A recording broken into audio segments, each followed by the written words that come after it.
Alright, today I got the block and the vise here. I think before I start anything, I think I'm going to try and pull them 2 screws out of there.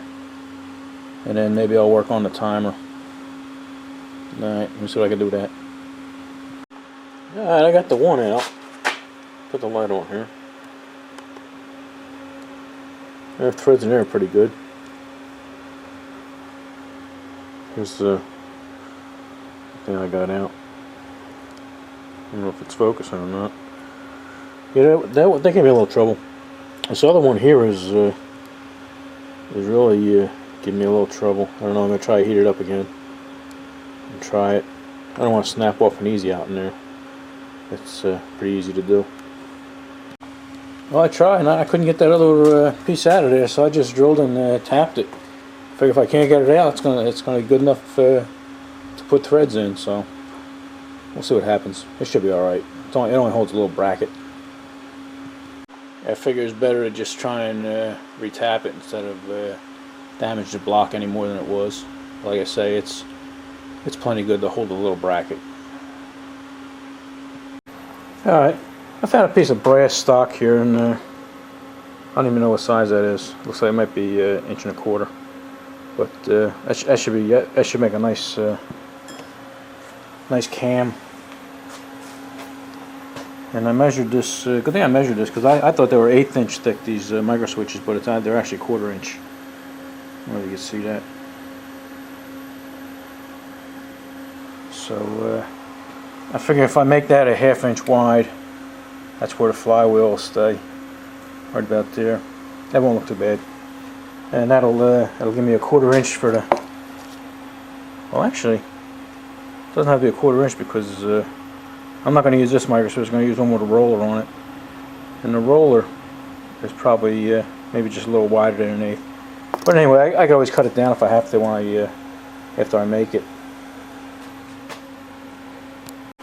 Alright, this is actually 1.5 inch stock, which is okay. And I'll cut, I'll put it on a saw and cut maybe a little over a 1/2 inch, and then I can mill down the ends, make them perfectly smooth. That'll give me 1/4 inch for the micro switch, and another 1/4 inch to put some set screws in it. So let me throw this on the machine.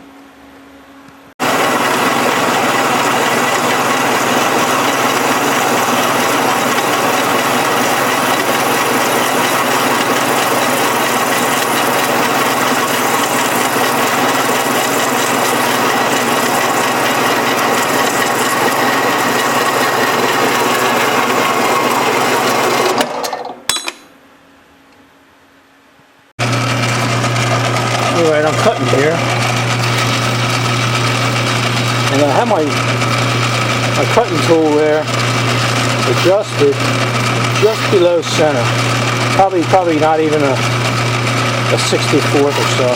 And what it's going to do, it's going to leave me a little tit in the middle, and that's going to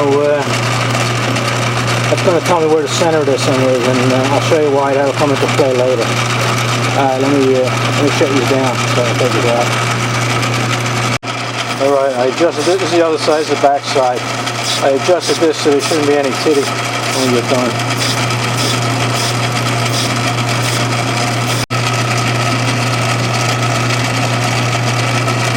Alright, there we go. Shouldn't be any titty here now. That's pretty good. Alright. Here's why I left that little titty on there. That tells me exactly where center is. But I don't want to drill through center. I want to drill maybe about a little less than 1/4 inch off of center there. Because when this thing gets put on the crankshaft there, I want it to rotate like that, you know, so it comes around, and the lobe, you know, it'll come around, and it'll have a high spot there to kick off the micro switch. Now the biggest problem I have is going to try to drill a hole through that, because I have a 7/8 hole drill and stuff like that, and I got one of these unit bits that'll get almost up to 7/8.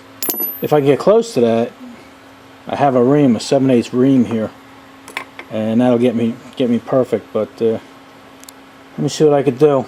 I hope we don't screw it up. If I screw it up, I only lost time. I really didn't lose anything else. That's the problem with these little shops, you know, we just don't have the equipment to do stuff the way it's supposed to be done. Let me see what I can do with that thing. I got something here. I didn't use it, but for guys that don't have lathes and can find a center that way, they sell tools and templates and stuff like that. And this here's a center finder. I never even used it. It was in my toolbox. But you take something like that and you stick it in this little V groove, and where that line is there, it'll give you a perfect center. And that's cheap. Something like that's only $5-6. I thought I'd show it to you guys. Alright, I was able to drill through that. I used a unibit, and it worked pretty good. It went through almost like butter, so it'll work. But I got too much movement here. I don't really need that much movement. See, that's about a 1/4 inch.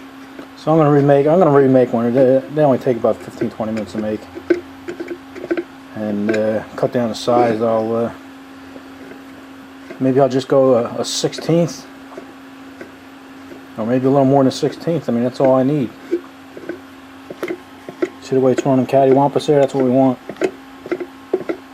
Okay. Let me make another one of these. Okay. Sometimes it don't work. I made one for that other hit and miss Briggs that we made, and it came out perfect the first time, you know. But that was probably just luck. All right. Let me make another one. All right. I made another one here. It only took about 10 minutes.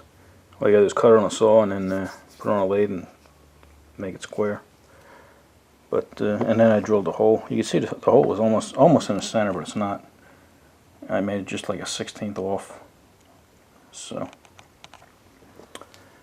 I'm not gonna try drilling it again because you know, that one was a little sloppy. You know, I mean, with set screws in there, it would tighten it up, but I'd like that perfect. I'd like that like a machine fit. So I'll go see what kind of drill bits Mike has. Maybe he has something, and then we can drill it and then bore it out. Yeah, bore it and then ream it with this and make it, like I say, make it perfect. Make a machine. This is actually an adjustable ream. That's pretty cool. All right, so I'm gonna call this a video, and I guess the next thing I'll do I could try and make a bracket for that. Until I see Mike. I might not see him for another week or so. I gotta go over to his house and use his lathe to put a center hole in that too. And then we still gotta put that keyway in here and in here. All right, enough of this.